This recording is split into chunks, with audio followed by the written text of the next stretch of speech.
Hello everyone, welcome to another interactive session from AKC Capital. In this session we would be covering Gift City outbound investments. It's a pleasure for us to introduce Mr. Vaibhav Shah. He heads the Gift City initiative with Mira Asset Investment Managers in India. So thank you Vaibhav for being here for this session. Thanks Aditya for this opportunity. Yeah, likewise.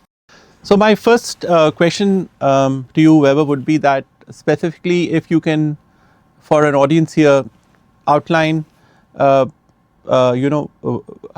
does what is this outbound Gift City framework is all about, and broadly, what let's say investment universe would it encompass for a person who is sitting in India and investing outside?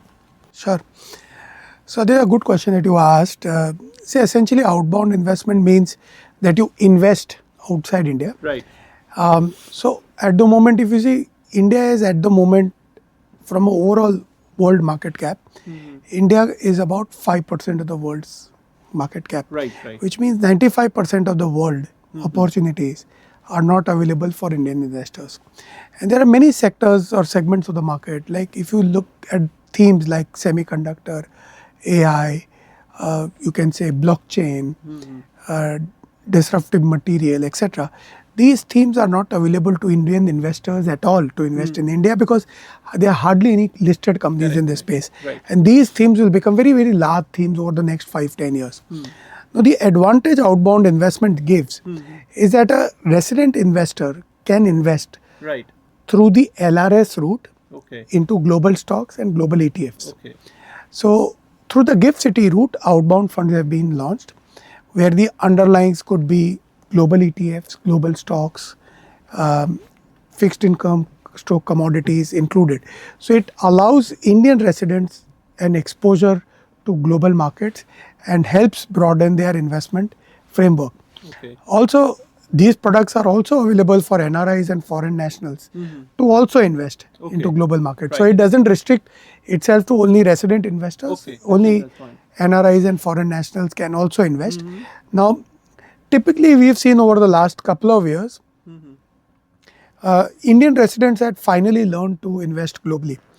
But through the mutual fund route for the last couple of years, these limit issues have created a problem due to which they are not able to buy mutual funds or ETFs investing into global markets.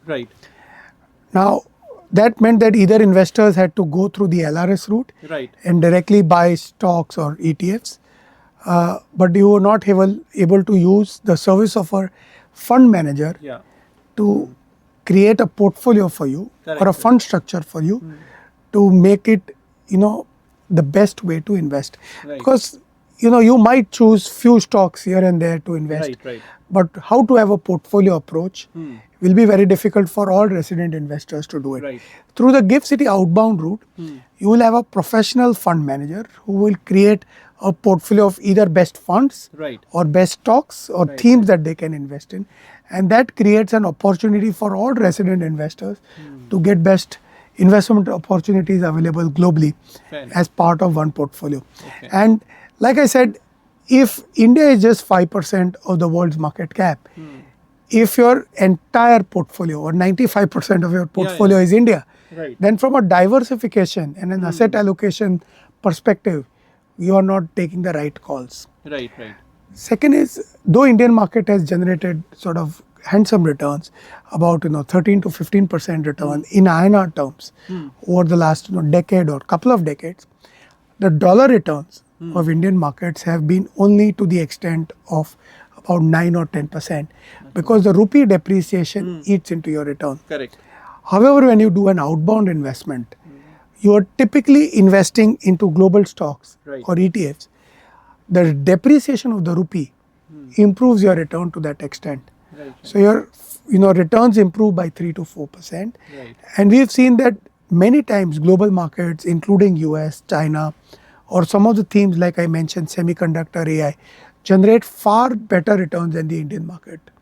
So not only you get the returns of global markets and themes, but the depreciation of the rupee to also enhance your return. Right. And that's where we believe it is very important for resident investors to have global investing also as a part of their asset allocation strategy. Right, right. No, I think that's an interesting perspective, and I think the point is, clearly about geographical diversification. Obviously, clearly most portfolios tend to be set out within emerging markets, so that's a good medium to kind of create a portfolio with overseas markets, and Sure. typically, I'm sure we all know that US tends to be a larger component always, because you brought out an interesting piece on emerging technologies, AI, blockchain, and all. And typically, US is always at the forefront of innovation. So that's Maybe technology-wise, they are far ahead. superior. Right. So I think the point is more of geographical diversification, and it's a great opportunity to leverage that. Which brings me to the next question on this: is that when we are, from an asset allocation perspective, and giving these choices to our clients.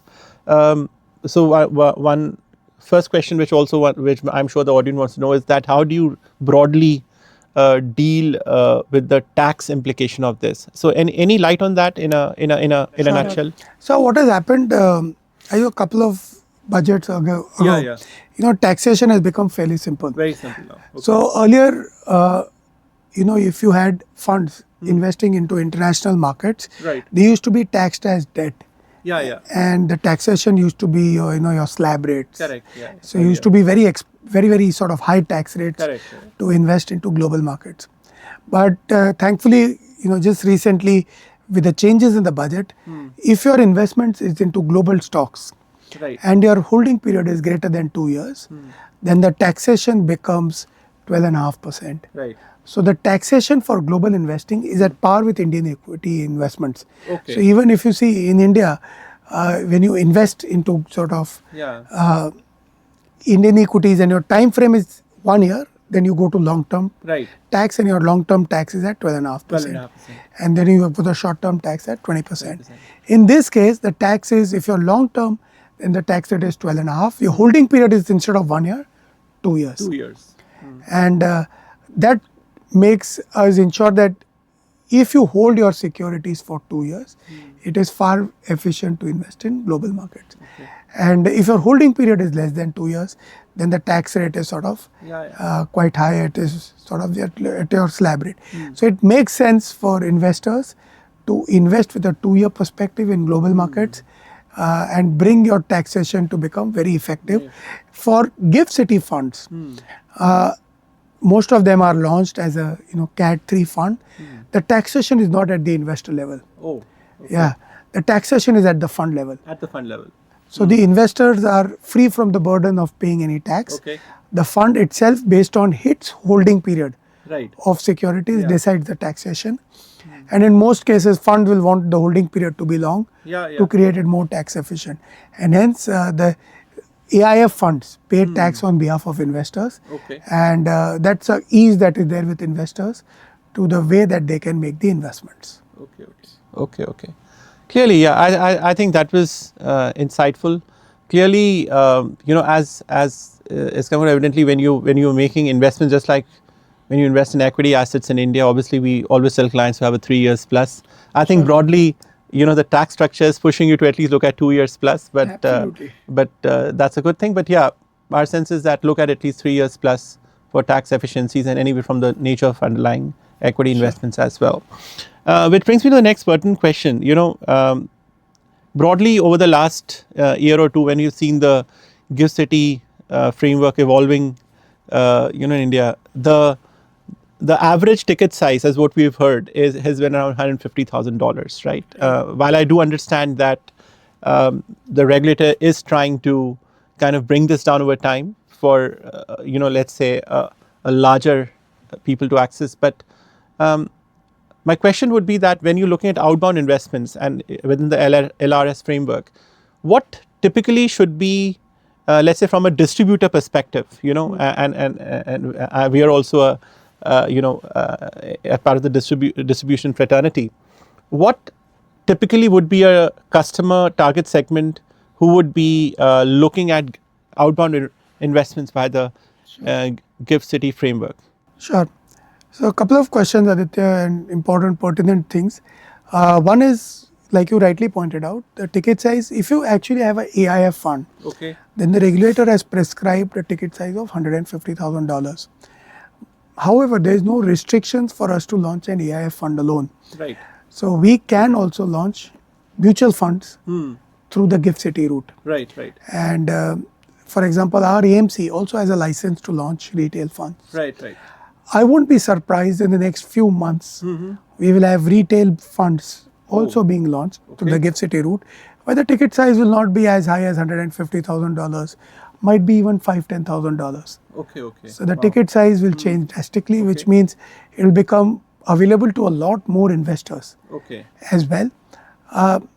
Again, $150,000 depends on the way you want to Yeah. create your product structure.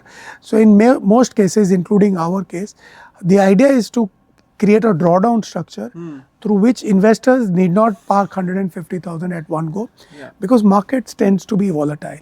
So you give the investors the ability to average their timing into markets, though the ticket size doesn't change, but your entry points can be staggered over a period of years.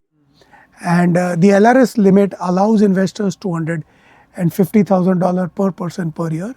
So whatever is the investment amount that you do in these outbound funds is part of the LRS limit of $250,000. Hence, we sort of are creating a vehicle in such a manner that you can use LRS limits for 2 years to take advantage of 2 sort of financial year LRS limits. So ticket size will keep evolving. It will also involve retail at some future date, which means far more options are available, and hence your target audience can not only be HNIs, could also be retail investors moving towards HNIs as well. And like I said, for outbound funds, even NRIs, foreign nationals, can also invest through this route. One interesting thing that I want to highlight, which gives GIFT City gives a flexibility, is for NRIs and foreign national, there is no limit on the amount they can invest. The limit was only for resident investors. But for family offices, institutions, especially in India, the limits are not under LRS, they are under the OPI guidelines. Okay. And the OPI guidelines states that up to 50% of the net worth, as per the last audited balance sheet, can be invested in an outbound fund. Okay. So the flexibility is quite large Right. in the quantum of investment you can make through an outbound fund. Okay. So I think so, not only the ticket size, the investor segment, all of this will keep evolving. The advantage it will give investors is access to global markets, access to some of the best strategies globally, through which resident investors can diversify their portfolio, change the underlying investment instrument that they can invest, and create a better investment experience. Great. Great.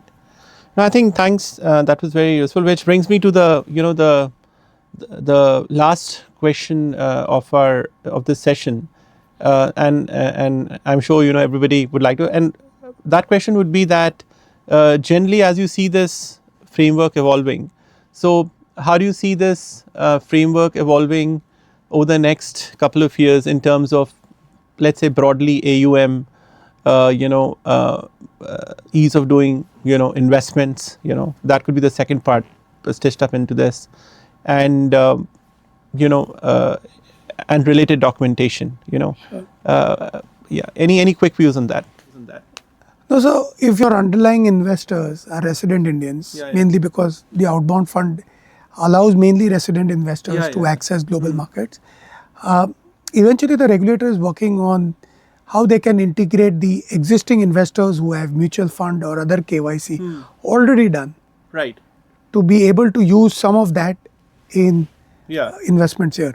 Okay. So you can leverage your existing KYC and documentation which is done to start your investment journey on the GIFT City products. So that will make the KYC and ease of doing business very simple for investors. That is yet to come. That is almost discussion stage and should happen soon. So like you said, what is the roadmap? So the roadmap is it will become very easy for investors to be able to access GIFT City investments as well. A lot of investments will happen digitally. So no need to do a lot of paperwork to do this. The ticket size, like I said, will keep evolving. So retail mutual fund will eventually start, and your ticket size will move from $150,000 to as low as maybe $1,500. Right. For simplicity. So hence the quantum of investment that an investor needs to do will also evolve and will make it very easy for investors to do it. And I know a lot of more fund houses will keep offering unique offerings to investors. So the bouquet of choice that an investor will have will be very large. At the moment, because under the mutual fund route and the limits of not being able to invest globally are still there, there is one flexibility that the GIFT City product provides you, that those limits which are applicable for mutual funds don't apply here. It won't apply here. And hence, you'll always have products which you can offer to make invest into various markets and themes. Okay. And that will make it a more, I would say, options for investors to choose from. Any quick question how the AUM is progressing in this segment? So this opportunity has just started. I would say right. over the past 2 or 3 months. But I say enough and more fund houses are launching products. And maybe what we need is more webinars like these to educate investors that there is a beautiful option for all of you to invest. Absolutely. AUMs will only grow when investors are aware that such products are available. And once they are aware, I think so the ease of doing business through GIFT City is there for them to scale the business immensely. That's very insightful. And just to put forth my concluding remarks, I think a key part which Weber has clearly mentioned is creating awareness. I think that's a keyword we're taking away. I think awareness about this opportunity to GIFT City framework. Again, like as I say, it's important for us on the distribution side, on the advisory side of business, depending on if you have an RIA license, is to really talk to clients about this opportunity. Obviously, it all depends on the risk profile, asset allocation, but it's a great opportunity to build your AUM going forward. So on behalf of AKC Capital, I would extend a warm thank you note to Weber Shah for taking time out of his busy schedule for this session. I'm sure our viewers liked it. Thank you once again, and to Mirai team in India for giving us an opportunity to be part of this session. Thank you once again. Thanks, Aditya, and hope you can invite us to next webinar and make it sort of more engaging with Yes. Looking forward to it. Thank you. Thank you. Thanks.